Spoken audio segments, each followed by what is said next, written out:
The House on Mango Street by Sandra Cisneros. Sandra Cisneros சிக்காகோவை சேர்ந்த ஃபேமஸான Mexican American writer. இவங்களுடைய debut நாவலான இந்த novel the House on Mango ஸ்ட்ரீட்டுக்கு தான் அவங்க ரொம்பவே ஃபேமஸ். நிறைய அவார்ட்ஸ் வின் பண்ணியிருக்காங்க. சிக்கானோ லிட்ரேச்சரை சேர்ந்த இம்பார்ட்டண்டான ரைட்டர்ஸில் இவங்களும் ஒருத்தர். இவங்களுடைய பர்சனல் லைஃப் எக்ஸ்பீரியன்ஸஸை ரிஃப்ளெக்ட் பண்ணுற மாதிரி தான் அவங்களுடைய மோஸ்ட் ஆஃப் தி ஒர்க்ஸ் இருக்கும். இவங்க வந்து பைலிங்குவலிசம் அப்படிங்கிற ஒரு விஷயத்தை அவங்களுடைய ஒர்க்ஸில் யூஸ் பண்ணியிருப்பாங்க. அதாவது இங்கிலீஷ் ஒர்க்ஸ்குள்ளே ஸ்பானிஷை அப்படியே இன்கார்பரேட் பண்ணியிருப்பாங்க. சில ஒர்க்ஸ் அப்படி பண்ணியிருப்பாங்க. இதுக்கு அவங்க சொல்ல ரீசன் என்ன அப்படின்னா, ஸ்பானிஷ் சில பேசேஜஸில் யூஸ் பண்ண மட்டும் தான் ஒரு ரிதம் கிடைக்குது அப்படிங்கிற மாதிரி அவங்க ஸ்டேட் பண்ணியிருக்காங்க. ஸோ பைலிங்குவலிசம் அப்படின்னா இங்கிலீஷ்குள்ளே லைட்டாக ஸ்பானிஷ் அதாவது இன்னொரு லாங்குவேஜை கொண்டு வர்றது, இவங்க ஸ்பானிஷை உள்ளே கொண்டு வந்திருப்பாங்க. ஓகேவா? இந்த the house and mango street அப்படிங்கிற இந்த நாவல் வந்து 1984 பப்ளிஷ் ஆன நாவல். சிக்காகோவில் எஸ்பெரன்சா அப்படிங்கிற ஒரு பொண்ணோட, ஒரு 12 வயசு பொண்ணுடைய வாழ்க்கையில் ஒரு வருஷத்தில் என்ன நடக்குது அப்படிங்கிறதான் இந்த நாவலில் சொல்லியிருப்பாங்க. இந்த புக்குமே வந்து சிஸ்னர்ஸோடைய ஓன் எக்ஸ்பீரியன்ஸ் பேஸ் பண்ணி எழுதப்பட்ட ஒரு புக்கு தான். ஓகேவா? ஒரு பேட்ரியார்க்கல் கம்யூனிட்டியில் எஸ்பெரன்சா அப்படிங்கிற ஒரு பொண்ணு எவ்வளோ கஷ்டப்பட்டா அப்படிங்கிறது தான் இந்த புக்கில் சொல்லியிருப்பாங்க. விக்னெட் அப்படிங்கிற ஃபார்ம் இந்த புக்கில் யூஸ் பண்ணியிருப்பாங்க சாண்ட்ரா சிஸ்னராஸ். விக்னெட் அப்படின்னா ஒரு ஷார்ட் பீரியட் ஆஃப் டைமுடைய கிளியர் டெஸ்கிரிப்ஷன், நல்லா பியூட்டிஃபுல் இமேஜரோடைய நல்லா ரொம்ப டீட்டெயில்டாக டிஸ்கிரைப் பண்ணியிருக்கும். அந்த ஒரு ஷார்ட் பீரியடையே ஷார்ட்ஸ் பேசேஜில் டிஸ்கிரைப் பண்ணியிருக்கிற மாதிரி இருக்கும். ஓகேவா? ரொம்ப டீட்டெயிலிங் வந்து பிளாட்டுக்கு ரொம்ப டீட்டெயிலிங் கொடுக்காம குட்டி குட்டி மைனூட் டீட்டெயில்ஸ்க்கு ரொம்ப டிஸ்கிரிப்ஷன் ஓவராக கொடுத்து சொல்லப்பட்டிருக்கோம். ஓகேவா? ஷார்ட் பேசேஜஸ் தான். இந்த மாதிரி பேசேஜஸ் வச்சு தான் இந்த நாவல் ஃபுல்லாகவே இருக்கும். ஓகேவா? குட்டி குட்டி மைனூட் டீட்டெயில்ஸ்க்கும் ஒரு குறிப்பிட்ட டைமில் நடந்த விஷயங்களுக்கு ரொம்ப டீட்டெயில் இம்பார்ட்டன்ஸ் கொடுத்து சொல்லப்பட்டிருக்கும். அதுக்கு தான் அதாவது விக்னெட்னு சொல்லுவாங்க. அந்த மாதிரி ஃபுல்லாக விக்னெட்ஸ் வச்சு தான் இந்த நாவலை ஸ்ட்ரக்சர் பண்ணியிருப்பாங்க சாண்ட்ரா சிஸ்னராஸ். ஓகேவா? இந்த ஃபார்மையை வந்து டிக்கின்ஸ், தேக்கரி, ஆட்வுட், ஆலிஸ் வாக்கர்னு சொல்லிட்டு ஃபேமஸான ரைட்டர்ஸ்லாம் அவங்களுடைய ஒர்க்ஸில் யூஸ் பண்ணியிருக்காங்க. ஸோ இவங்களுமே அதை யூஸ் பண்ண ஒரு இம்பார்ட்டண்டான ரைட்டர் தான். ஓகேவா?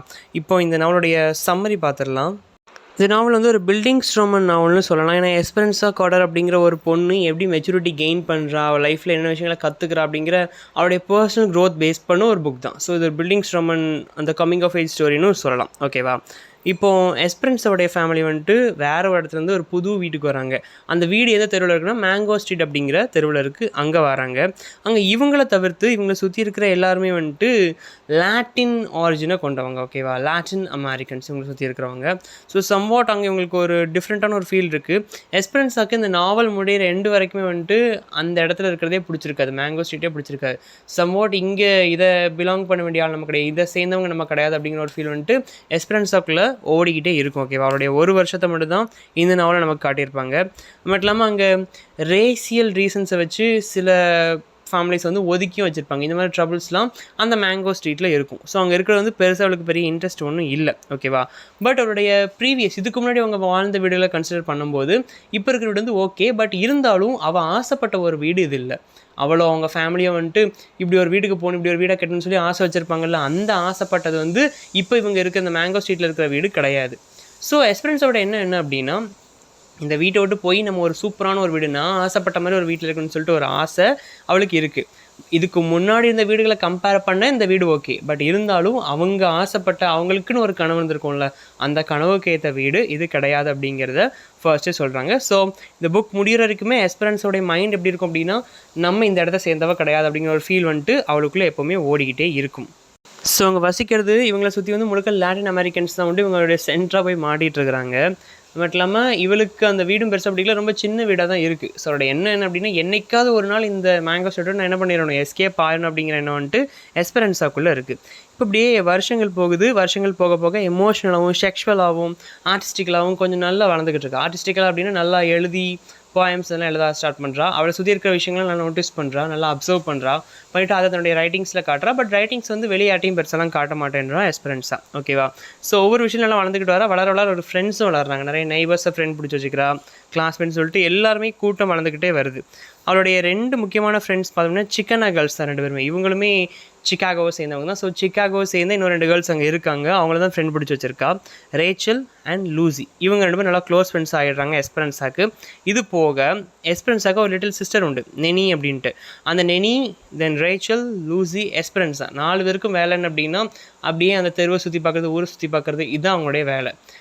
அப்போல்லாம் அந்த வாடகை சைக்கிள் மாதிரிலாம் வாங்குவாங்கல்ல, அந்த ரைடிங் சைக்கிள், அந்த சைக்கிளாக எடுத்துக்கிட்டு ஊர் சுற்றுறது, இந்த ஜங்க் ஷாப் போகிறது. ஜங்க் ஷாப்னால் அந்த செகண்ட் ஹேண்டாக பொருள்லாம் பாதியில் போட்டுப்பாங்க, செகண்ட் ஹேண்டாக வாங்குவோம்ல போய், அந்த மாதிரி ஷாப் அங்கெல்லாம் போய் சில பொருள் வாங்கி சின்ன பிள்ளையில் பண்ணுற அந்த சேட்டைகள்லாம் பண்ணுறது இந்த 4 பேருடைய ரொட்டீனாக இருக்குது. மட்டும் இல்லாமல் மாரின் அப்படின்னு சொல்லிட்டு இவங்களை விட மூத்த பொண்ணு அந்த தெருவில் உண்டு. அந்த மாரின் கிட்ட போயிட்டு அந்த தெருவில் இருக்கிற பசங்களை பற்றின காசிப்ஸ் எல்லாம் கேட்குறது இந்த 4 பேருக்கு ஒரு வாடிக்கையான ஒரு வேலை. அவள் இந்த பையன் இப்படி பண்ணுறான், அவன் அப்படி பண்ணான்னு சொல்ல அந்த கதையெல்லாம் போய் கேட்டு வர்றது இந்த 4 பேருக்கு வேலையாக இருக்குது. இப்படியே அந்த இளமை பருவத்தை ரொம்ப ஜாலியாகவே கடந்து போய்கிட்டு இருக்கா. இப்படி போயிட்டுருக்கும் போது வந்துட்டு இவளுக்கு பாவர்ட்டி, இவங்க வீடு வந்து கொஞ்சம் கஷ்டப்படுற வீடு தான், அந்த வீடே சின்ன வீடு தானே, ஸோ அதை அஃபோர்ட் பண்ணுற அளவுக்கு தான் இவங்க வந்து இருக்காங்க இந்த வீட்டில். அப்படி இருக்க இவருடைய அந்த வறுமை நிலையை வச்சு நிறைய பேர் இவளை அசிங்கப்படுத்துகிறாங்க சிலர். ஏன்னா சுற்றி இருக்கிறது லாட்டின் அமெரிக்கன்ஸ் தானே, ஸோ இவங்களுடைய சிக்காகோவை சேர்ந்தவங்க சிக்கானாஸ் வந்து இவங்களை எதுவும் சொல்ல மாட்டாங்க. பட் லாட்டின் அமெரிக்கன்ஸ் மூலமாக இவ வந்து டிஸ்கிரிமினேட்டும் பண்ணப்படுறா. தென் ரேசிசம் அந்த ப்ராப்ளமும் அங்கே இருக்குது. ஆஃப்டர் தட் இவளுக்கு இந்த பொயட்ரி மேலே இன்ட்ரெஸ்ட் ஓவராக இருக்குது, நிறைய கவிதைகள் எழுதுகிறா. பட் எல்லாத்தையுமே தனக்குன்னே வச்சுக்கிட்டு அவளுக்கு நெருக்கமானவங்க கிட்ட மட்டும் அந்த கவிதைகளை காட்டிட்டு வாழ்ந்துக்கிட்டு இருக்கா எஸ்பெரன்ஸா. இப்போ பியூபர்ட்டி, அதாவது இந்த பருவம் அடைஞ்சிடுறா. அவள் கூட இருக்கிற மற்றவங்களுமே அந்த பியூபர்ட்டி அடைஞ்சிடறாங்க, பருவம் அடைஞ்சிடுறாங்க. தென் அதுக்கப்புறம் ஒரு நாள் இந்த ஹை ஹீல்ஸ்லாம் போட்டுக்கிட்டு அந்த தெருவில் நடந்து போவாங்க அப்படின்னு சொல்லிட்டு அந்த பியூபர்ட்டி அடைஞ்ச பிறகு அதுக்கேற்ற மாதிரி உடைகள் கொடுத்துருன்னு சொல்லிட்டு அப்படியே ஒரு மெச்சூரிட்டி லைட்டாக அவளுக்குள்ளே வரும். மெச்சூரிட்டி லைட்டாக வர மாதிரியே செக்ஷுவாலிட்டியும் அவளுக்குள்ள லைட்டாக எமோஜ் ஆக ஆரம்பிக்கும். அதை அவளுக்கு எப்படி பேலன்ஸ் பண்ணணும் அப்படிங்கிறது கிளியராக தெரியலை, ஓகேவா. பட் இல்லாமல் இவள் டான்ஸ் ஆடும்போது பசங்க அதை பார்க்குறது அது இவளுக்கு ரொம்ப பிடிச்சி போச்சு. பசங்க நம்மளை பார்க்கணுன்னு சொல்லிட்டு ஆட ஆரம்பிக்கிறா. அந்த அவங்க பார்க்குற பார்வை எனக்கு ரொம்ப பிடிக்குது. தென் சில பசங்களை பார்க்குறா, க்ரஷ் வருது சில பசங்க மேலே. தென் அவங்கள தன்னுடைய கனவுலலாம் நினச்சி பார்க்குறா, கனவு அந்த பசங்களை பற்றி வருதுன்னு சொல்லிட்டு அந்த பருவம் அடைஞ்ச பிறகு என்னென்ன பிரச்சனைகள் ஒரு நார்மல் பொண்ணுக்கு வருமோ அது எல்லாமே இவளுக்கும் வருது. அதெல்லாம் ரொம்ப கஷ்டமாக இருக்குது பேலன்ஸ் பண்ணுறக்கு. இப்படி இருக்கிற டைமில் வந்துட்டு ஒரு 2 பேர் இவருடைய ஃபேமிலியில் இருக்கிறவருடைய தாத்தாவும் இவருடைய ஆண்ட் லூப் அப்படிங்கிறவங்களும் இறந்து போயிடுறாங்க. அவங்க இறந்த பிறகு வந்துட்டு அடல்ட்டு, அதாவது கொஞ்சம் அந்த செக்ஷுவல் தாட்ஸ் எல்லாம் கொஞ்சம் அந்த எமோஜாய் வரதெல்லாம் கொஞ்சம் குறைஞ்சி கொஞ்சம் மெச்சூரிட்டி லைட்டாக பீக் ஆகுது. அப்படி வரும்போது அவளை சுற்றி இருக்கிற மற்ற விமனுடைய வாழ்க்கையை அவள் நோட்டீஸ் பண்ணுறா. அதில் நிறைய பேரை சொல்லியிருப்பா. நம்ம சில பேரை பற்றி பார்த்தோம் அப்படின்னா, ஃபஸ்ட்டு வந்துட்டு மெமாசிட்டா அப்படிங்கிறவங்க வந்துட்டு அவங்க அப்பார்ட்மெண்ட்குள்ளேயே தான் இருப்பாங்க, வெளியே வரவே மாட்டாங்க. ஏன்னா அவங்களுக்கு வந்து இங்கிலீஷ் லாங்குவேஜ் மேலே ஒரு பயம், லாங்குவேஜ் ஒழுங்காக பேச தெரியாது அப்படிங்கிறனால அப்பார்ட்மெண்ட்குள்ளேயே வந்துட்டு வெளியே பெருசாக வரமாட்டாங்க, அவங்க ஒன்று. தென் ரஃபேலா வந்து அவங்களுடைய ஹஸ்பண்ட் வீடுகளே தான் பூட்டி வச்சிருப்பாரு. ரீசன் அப்படின்னா ரொம்ப அழகாக இருப்பாங்க பார்க்குறக்கு. ஸோ வேறு யாரும் தான் பொண்டாட்டியை பார்த்துடக்கூடாதுன்னு சொல்லிட்டு அந்த ஆள் பூட்டியே தான் வச்சுருப்பான் அவனுடைய பொண்டாட்டியை. தென் அலிஷியா வந்து நல்லா படிப்பா. நைட்டு முழுக்க அவளை வெளியே விடாமல் வீட்டுக்குள்ளேயே பூட்டி வச்சுருப்பாரு அலிஷியாவுடைய அப்பா. எதுக்குன்னா அவள் நல்லா படிக்கிறா, ஸோ வெளியே வந்தால் படிப்பு கேட்டோன்னு பூட்டி வச்சிருப்பாரு. காலையில் ஃப்ரீயாக விடுவார். அதுவும் இல்லாமல் வீட்டு வேலையை முழுக்க பார்க்க வைப்பார். ஸோ வீட்டுக்குள்ளேயே அடைஞ்சிருக்கிற ஒரு பொண்ணு தான் அலிஷியா. தென் ரோசா வர்காஸ் இவங்க வீட்டுக்குள்ளேயே மாட்டிக்கிட்டு இருக்காங்க. எப்படின்னா இவங்களை யாரும் உள்ளே அடைச்சி வைக்கல. இவங்களுடைய பிள்ளைங்க ரொம்ப சேட்டை பண்ண அந்த பிள்ளைங்களை பார்த்துக்கவே எங்களுக்கு டைம் இல்லாமல் முழுக்க வீட்டுக்குள்ளேயே அடைஞ்சு கிடக்குறாங்க இந்த ரோசா வர்காஸ். தென் மினர்வா வந்துட்டு நல்லா நம்ம எக்ஸ்பீரியன்ஸ் மாதிரி நிறையா போயம்ஸ் நல்லா எழுதுவாங்க. பட் இவங்களுக்கு வந்து ஆல்ரெடி 2 பிள்ளைகளோட இருக்கிற ஒரு ஆளை மேரேஜ் பண்ணிக்கிட்டாங்க. ஸோ அந்த ஃபேமிலியை மெயின்டைன் பண்ணி அவங்களுக்கு ரொம்ப கஷ்டமாக இருக்குது. அந்த சுச்சுவேஷனில் நிறைய போயம்ஸ் எழுதுறாங்க. பட் அவங்களால முழுக்க இதில் இன்ட்ரெஸ்ட் கொடுக்க முடியலை, அவங்களுடைய ஃபேமிலி சோர்ஸ்னால முழுக்க இன்ட்ரெஸ்ட் கொடுக்க முடியாமல் இருக்காங்க. இப்படி சுற்றி இருக்கிற எல்லா விமனுடைய லைஃப்பையும் நல்லா நோட்டீஸ் பண்ணுற எஸ்பெரன்ஸா. அவள் வந்து சின்ன வயசில் வந்து இங்கே சேர்றா, பருவம் அடைகிறா. அப்போ அவளுக்கு நிறைய செக்ஷுவல் அந்த தாட்ஸ் எல்லாம் வருது, அந்த டைமில் வரக்கூடிய அந்த தாட்ஸ் எல்லாம் வருது. சுற்றி நிறைய விஷயங்கள் அவள் மைண்ட் அப்படியே அலப்பாயுது.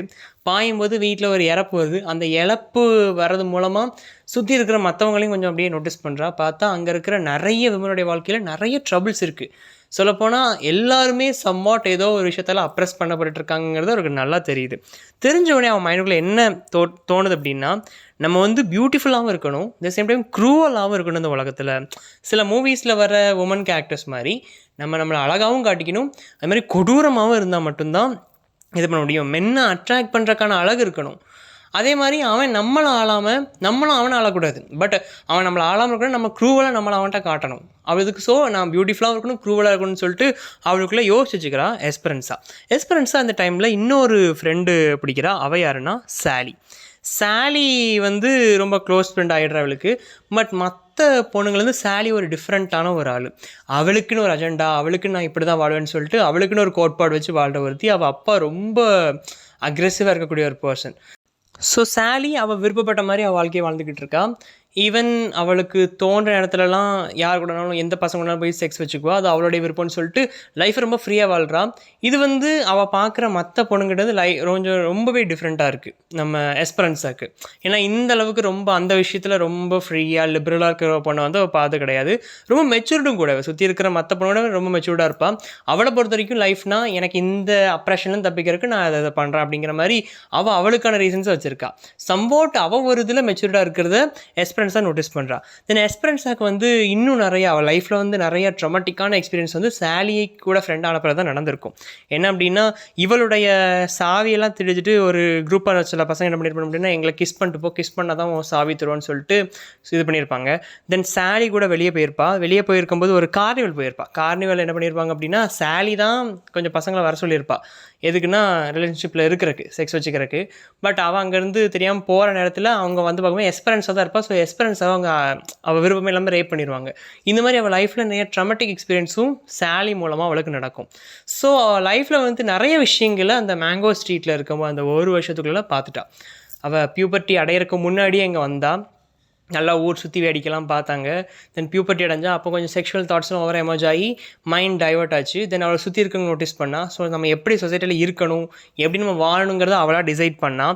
ஆஃப்டர் தட் இன்னொரு ஃப்ரெண்டு கிடச்சா. அவன் மூலமாக லைஃப்பில் மறக்க முடியாத ட்ரமாட்டிக் எக்ஸ்பீரியன்ஸ் அவளுக்கு நடந்து போச்சு. ஸோ இதெல்லாம் பார்த்த பிறகு அவள் சுற்றி மேல் அப்ரெஷனை மட்டும்தான் பார்த்துருக்கா. ஸோ இந்த மேங்கோ ஸ்ட்ரீட்டை விட்டு எஸ்கேப் ஆகி போகணும் அப்படிங்கிற எண்ணம் வந்து எஸ்பரன்ஸ் மைண்டில் ஸ்ட்ராங்காக வந்துருச்சு.